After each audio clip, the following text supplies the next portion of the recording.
ദൃഢം എന്ന് പറയുന്ന ഷെയ്ൻ നിഗം നായകനായിട്ടുള്ള ചിത്രം കണ്ടിരുന്നത് OTT പ്ലാറ്റ്ഫോമിൽ അവൈലബിൾ ആണ്. അത്യാവശ്യം കണ്ടിരിക്കുക. ഒരു തിയേറ്റർ എക്സ്പീരിയൻസിനുള്ള സാധനം ഇല്ല എന്നാണ് ഞാൻ മനസ്സിലാക്കുന്നത്. ഒരു സീരിയൽ ടൈപ്പ് ഷോർട്സ് ആണ് എനിക്ക് ഫീൽ ചെയ്തത്. പടത്തിൻ്റെ actor, writer, director, producer list ഇവിടെ കൊടുത്തേക്കാം.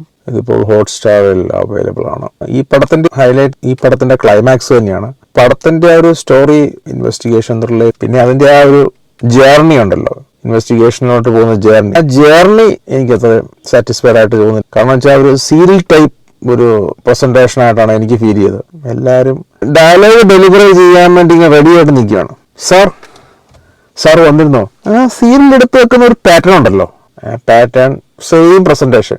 ഇത് ആ ഒരു പ്രസന്റേഷൻ മാറ്റിയിട്ട് ഇവർ ഉദ്ദേശിക്കുന്ന നാടും നാട്ടുകാരും ഒരു ഹൈ റേഞ്ച് അങ്ങോട്ട് ചാർജ് എടുത്ത് വരുന്ന ഒരു പോലീസ് ഓഫീസർ സ്റ്റേഷന്റെ ചാർജ് എടുക്കുന്നു. അദ്ദേഹത്തിന് താമസിക്കാൻ ക്വാർട്ടേഴ്സ്. ആ നാട്ടിലൊരു പ്രശ്നമില്ല, എല്ലാവരും സന്തോഷത്തോടെയും സമാധാനത്തോടെയും പോകുന്ന നാട്. ഇയാൾ വന്നു കഴിഞ്ഞപ്പോൾ ഒരുപാട് കേസുകൾ വരുന്നു. ഈ കേസുകളെല്ലാം കണക്ട് ചെയ്ത് ചെല്ലുന്നത് എങ്ങോട്ടാ? അതാണ് ക്ലൈമാക്സ്. അത് ഞാൻ പറയുന്നില്ല, ക്ലൈമാക്സ് ആണ് നിങ്ങൾ പോയി കണ്ടോളൂ. നിങ്ങളിപ്പോൾ റിവീൽ ആയിട്ടുണ്ട്, അതായത് അറിഞ്ഞു കാണുമായിരിക്കും. ഞാനായിട്ട് പറയുന്നില്ല. ഈ ക്ലൈമാക്സ് ട്വിസ്റ്റ് ഉണ്ട്, അത് അടിപൊളിയായിട്ട് ട്വിസ്റ്റ് ഉണ്ട്. പക്ഷേ ക്ലൈമാക്സ് വരെ എത്തുന്ന ഒരു ജേർണി ഉണ്ടല്ല, അതുവരെ ആളെ പിടിച്ചിരുത്താൻ നോക്കാൻ വലിയ ബുദ്ധിമുട്ടാണ്. കണ്ടുകൊണ്ടിരിക്കുന്നവന് സീരിയൽ കണ്ടുകൊണ്ടിരിക്കുന്ന പോലെ ഇരിക്കണം. ആ ദൃശ്യം 3 കണ്ടപ്പോൾ ഇതേ പ്രശ്നം തന്നെയാണ്. സീരിയൽ പോലെ എടുത്ത് വെച്ചിരിക്കുകയാണ്. ഡയലോഗ് ഡെലിവറിക്ക് ആൾക്കാർ ഇങ്ങനെ റെഡി ആയിട്ട് നിൽക്കുകയാണ്. ക്യാമറ ഇങ്ങനെ വെച്ച് കഴിയുമ്പോൾ ഈ ക്യാമറ ഇങ്ങനെ റെഡി ആയി ഇവിടെ ഡയലോഗ് എടുത്ത് കഴിയുമ്പോൾ ഓക്കെ, അടുത്ത നിങ്ങൾ ഡയലോഗ് പറഞ്ഞോ, ക്ലോസ് എടുത്ത് ഇത് താൻ പറഞ്ഞോ, ഇങ്ങനെ ഓരോരുത്തർക്ക് വേണ്ടി ഡയലോഗ് പറയാൻ വേണ്ടി ഇങ്ങനെ നിൽക്കുകയാണ് ഓരോ കഥാപാത്രങ്ങൾ. ഷെയ്ൻ വൃത്തിക്കേടുണ്ട്, ഷെയ്ൻ മാത്രം അവിടെ പെർഫോം ചെയ്തിട്ട് കാര്യമില്ല. ബാക്കിയുള്ളതെല്ലാം ഈ സീരിയൽ ടൈപ്പ് ഫോർമാറ്റിൽ നിൽക്കുമ്പം അയാൾക്കൊന്നും ചെയ്യാനില്ല. അയ്യപ്പനും കോശൂരൊക്കെ ഇയാളുടെ ചെയ്ത പെർഫോമൻസ് ഇങ്ങോട്ട് വന്നപ്പം ഒന്നുമില്ല. അതാണ് നഗ്നസത്യം. അയാളെ കൊണ്ട് ഇങ്ങനെ അഭിനയിക്കാൻ പറ്റും എന്ന് അദ്ദേഹം പ്രൂവ് ചെയ്തിട്ടുണ്ട്. ഈ ശോഭിയെ സംബന്ധിച്ച് ശോഭി ആ വരുത്തൻ്റെ അകത്തൊക്കെ അത്യാവശ്യം നല്ല പെർഫോമൻസ് ആയിരുന്നു. ഇദ്ദേഹം ഇവിടെ വന്നപ്പം ആ ബോഡി ലാംഗ്വേജ് ഒക്കെ പോലീസുകാരൻ്റെ കറക്റ്റാണ്, ആ ബോഡി ഫിറ്റ്നസ് ഒക്കെ കറക്റ്റാണ്. ആ സീനിയർ ആയിട്ടുള്ള ഏജ്ഡ് ആയിട്ടുള്ള അമ്മാവൻ അറിയാവുന്ന ഒരു പോലീസ്. ഡയലോഗ് ഡെലിവറി ഇതൊക്കെ ഡയറക്റ്റ് ചെയ്യുന്ന ആള് നല്ലൊരു ഷോട്ട് എടുത്ത് മാറ്റി വെച്ചാലല്ലേ എഡിറ്റ് ചെയ്യാൻ പറ്റുള്ളൂ. അതുകൊണ്ട് ഇപ്പം ഡയറക്ടറിന്റെ ഭാഗത്തുനിന്ന് ഡയറക്ടറിന് എഴുതി കൊടുത്ത ഡയലോഗിൽ ആർട്ടിഫിഷ്യാലിറ്റി ഉണ്ടെങ്കിൽ അത് മാറ്റി എഴുതി കുറച്ചുകൂടെ നാച്ചുറൽ ആക്കേണ്ട, അത് അസോസിയേറ്റോ അതിലൊക്കെ ചെയ്യേണ്ട. അടുത്ത ഡയലോഗ് എന്താണ്, ഇവരിങ്ങനെ നോക്കുന്നു, അടുത്തോട്ട് പോകുമ്പോൾ അടുത്ത ഡയലോഗ് എന്താന്നൊക്കെ നമുക്ക് ഒരിക്കലും പ്രൊഡിക്റ്റ് ചെയ്യാൻ പറ്റാത്ത രീതി വന്നത് ക്ലൈമാക്സിലോട്ട് എത്തുമ്പോഴാണ്. ബാക്കിയെല്ലാം ഈ ഗതിയാണ്. പടം കണ്ടിരിക്കാം, OTT പ്ലാറ്റ്ഫോം അല്ലേ, നമുക്കിരുന്ന് കാണാമല്ലോ. പക്ഷെ തിയേറ്റർ എക്സ്പീരിയൻസ് ചെയ്യാൻ പോയവരൊക്കെ എങ്ങനെ ഇരുന്ന് കണ്ടു എന്ന് ഞാൻ ആലോചിക്കുന്നുണ്ട്. കാരണം വെച്ചാൽ അവർക്കത് ഇതാണ് പ്രശ്നം, സീരിയൽ ഫോർമാറ്റ്. അവർക്ക് ഒരുപാട് റീസൺസ് കാണും. ബഡ്ജറ്റിന്റെ ഇഷ്യൂ, നല്ലൊരു ബഡ്ജറ്റ് ഉണ്ടെങ്കിലല്ലേ നല്ലൊരു ക്രൂവിനെ അഫോർഡ് ചെയ്യാൻ പറ്റുള്ളൂ. ആ തലക്കടിക്കുന്ന രംഗമൊക്കെ ഉണ്ടല്ലോ, നിങ്ങൾ കണ്ടാലാണ് നിങ്ങൾക്ക് മനസ്സിലാവും. അതൊക്കെ ചുമ്മാ ഒരുമാതിരി ഇങ്ങനെ പറയുന്ന ഇങ്ങനെ ഒരു ടക്ക് കൊടുത്തപ്പോഴേ കിളി പോകുന്ന ഒരവസ്ഥ എന്ന് പറയുമ്പം അറ്റ്ലീസ്റ്റ് നമ്മൾ എത്ര പ്രൊജക്റ്റ് ചെയ്യുമ്പോൾ നമുക്ക് അതിൻ്റെ ഒരു സീരിയസ്നെസ്, കോമൺ സെൻസ് ഒക്കെ അപ്ലൈ ചെയ്യേണ്ടതല്ലേ എന്ന് എനിക്ക് തോന്നിപ്പോയി. ഇതൊന്നും പറയാൻ ഞാൻ ആരുമല്ല, ഇതൊക്കെ വീക്ഷിക്കുന്ന ഒരാളെന്ന് ഞാൻ എപ്പോഴും പറഞ്ഞതേ ഉള്ളൂ. അല്ലാതെ അവരുടെ ക്രിയേറ്റിവിറ്റി കയറി ഞാൻ കൈയടത്ത് വന്നാലും മോഹൻലാലല്ലേ പറഞ്ഞത്, എഡിറ്റിങ്ങിനെ കുറിച്ച് പഠിച്ച ആളെ എഡിറ്റിങ്ങിനെ കുറിച്ച് സംസാരിക്കാവുള്ളൂ. എന്താണെങ്കിലും ഒരു സാധാരണക്കാരനെ സംബന്ധിച്ച് അയാളെ പൈസ മുടക്ക് തിയേറ്ററിൽ പോയി കാണുമ്പം, അല്ലെ OTT പ്ലാറ്റ്ഫോമിൽ അയാൾ പർച്ചേസ് ചെയ്തിട്ട് കാണുമ്പോൾ അഭിപ്രായം പറയാനുള്ള അവകാശമുണ്ട്. അത് മാന്യമായിരിക്കണം. പലരും പടം കണ്ടതിന് ശേഷമാണ് റിവ്യൂ കാണാൻ വരുന്നത്, അതാണ് എൻ്റെ യാഥാർത്ഥ്യം.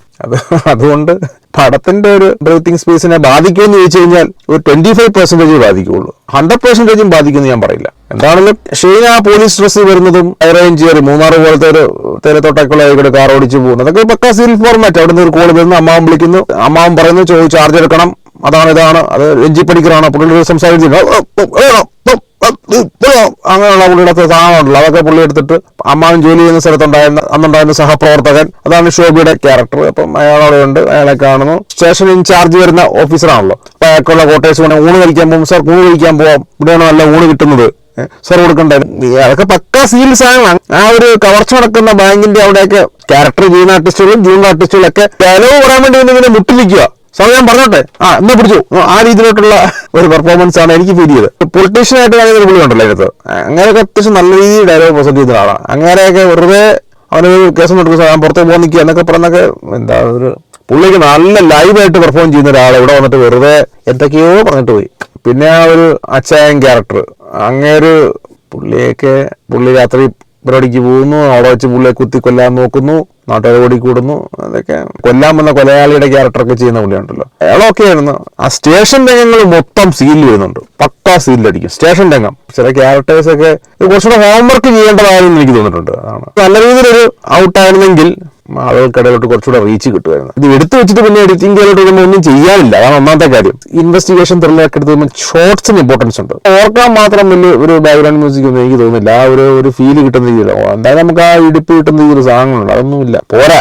ക്യാമറ ആണെങ്കിലും എഡിറ്റിംഗ് ആണെങ്കിലും ഷോർട്ട് ഫേസ് ആണെങ്കിലും ഡയറക്ഷൻ ആണെങ്കിലും എല്ലാം ഒരു തട്ടിക്കൂട്ട് സീരിയൽ ഫീൽ ആയിരുന്നു. ക്ലൈമാക്സിലോട്ട് വരുന്ന ഒറ്റ ട്വിസ്റ്റ് അത് മാത്രമേ ഉള്ളൂ ഈ സിനിമയെ കുറിച്ച് ഓർക്കുമ്പോൾ നമുക്കൊരു ഈ സിനിമ ഞാൻ കണ്ടതിൻ്റെ അത് ആ കിടിലൻ നമുക്കൊരു ഫീല് കിട്ടുന്ന ഒറ്റ സാധനമേ ഉള്ളൂ. അതല്ലാതെ വേറെ ഒന്നും എനിക്ക് തോന്നുന്നില്ല. ഒരു പോലീസ് വഴി ഉണ്ട് എൻ്റെ, ആ പോലീസ് വഴിയുടെ ഒരു എൻട്രി, അതൊക്കെ നിങ്ങൾ ഷോർട്സിലൊക്കെ കണ്ടു കാണും. എല്ലാവരും പ്രതീക്ഷിച്ച തിരിച്ചടിയൊക്കെ ആ ഒരു സാധനമുണ്ട്. അത് മാത്രമേ അതിന് മുമ്പുള്ള എല്ലാ സീരിയലുകളും ഉണ്ടാക്കി വെച്ചിരിക്കുകയാണ്. അതിനുശേഷം ഷെയ്ൻ ഇരിക്കുന്നു, അവരെയൊക്കെ അറസ്റ്റ് ചെയ്യേണ്ടി വരുന്നു. അയ്യപ്പനും കോശിയിലെ കയ്യാളായിട്ട് നിൽക്കുന്ന അങ്ങേര് വന്ന് അങ്ങേരൊക്കെ വന്ന് എന്ത് പറ്റി സാറേ മറ്റൊരു പുള്ളിക്കാരത്തി ഉണ്ടല്ലോ. ഇവരൊക്കെ എനിക്കറിയത്തില്ല, ഇവരൊക്കെ അവരില്ല, ബാക്കി എല്ലാവരും ഇൻവോൾവ് ആണ്. അവർ വന്നിട്ട് ഒരുമാതിരി അയ്യോ അയ്യോ അയ്യോ അയ്യോ അതൊക്കെ പക്കാ സീരിയലിൽ കാണിക്കുന്ന ചില സാധനങ്ങൾ, എക്സ്പ്രഷൻസ് ഉണ്ട്. അങ്ങനെയൊക്കെ നല്ല ആർട്ടിസ്റ്റാണ്. അയ്യപ്പനും കോശിനും അങ്ങനെ എങ്ങനെയാണ് യൂസ് ചെയ്തത്, എന്തായാലും അങ്ങനെ പെർഫോമൻസ്.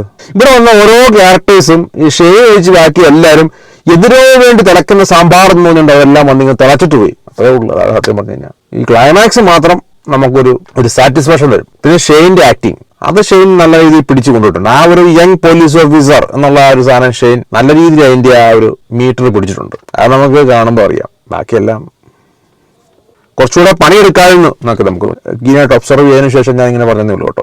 ഞാൻ അതിൻ്റെ ടെക്നിക്കൽ സൈഡ് ഡീറ്റെയിൽ ആയിട്ട് പറഞ്ഞതേ ഉള്ളൂ.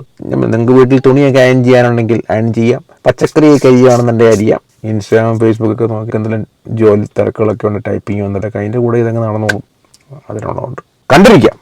വീഡിയോ ഇഷ്ടപ്പെട്ടെങ്കിൽ ലൈക്ക് ചെയ്യുക, ഷെയർ ചെയ്യുക, സബ്സ്ക്രൈബ് ചെയ്യുന്ന കാര്യമൊന്ന് പരിഗണിക്കുക. നിങ്ങളുടെ ഇഷ്ടമല്ലേ സബ്സ്ക്രൈബ് ചെയ്യണോ വേണ്ടോ എന്നൊക്കെ ഉള്ളത് ഒന്ന് പരിഗണിക്കാൻ പറ്റുക, ഒന്ന് പരിഗണിക്കുക. Okay, bye, take care.